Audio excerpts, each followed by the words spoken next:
ভালপোৱা জীৱনৰ পৰাই আহে। বাস্তৱৰ ঘামে ধোৱা সময়ে যেতিয়া জীৱনক হাত বাউলি মাতে, হৃদয়ত প্ৰেম ফুলে, আল ফুলে। কবিতাৰ শিৰোনামা জীৱনৰ প্ৰেমিক, কবি দীপালি বৰ্মন।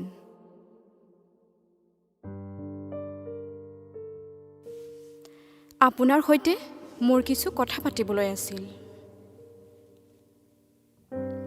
অলপ হৃদয়ৰ, অলপ জীৱনৰ।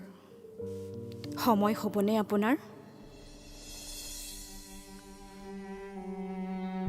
দেই পৰি যোৱা ৰ'দৰ দিনত যেতিয়া আপুনি নিশ্চয় অনিশ্চয়তাৰে ভাড়াৰ অপেক্ষাত ৰৈ থাকে তিনিআলি অথবা চাৰিআলিটোত, দৰিদ্ৰতা আৰু বয়সে গৰকা আপোনাৰ শীৰ্ণ দেহাটোলৈ চাই দেখোঁ মই বৰ বিপদত পৰোঁ। মোক মোৰ হৃদয়ে যে ক'বলৈ নিদিয়ে, হৈ ৰিক্সা যাবিনে? বল।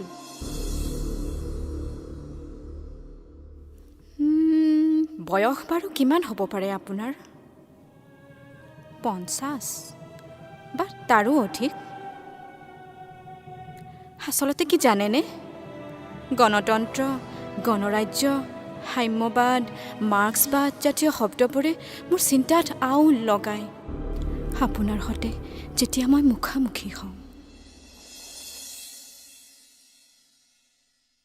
বাৰু, এইবাৰ অন্য কথালৈ আহোঁ, প্ৰেমৰ কথালৈ। আপুনি বাৰু কেতিয়াবা প্ৰেমত পৰিছিলনে কাৰোবাৰ?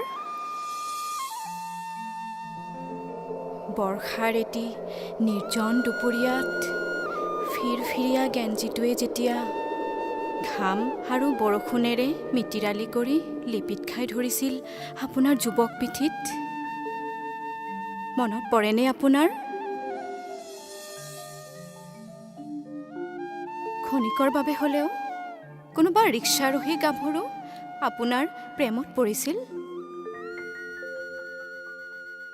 সঁচাকৈয়ে যে আপুনি এজন মস্ত প্ৰেমিক।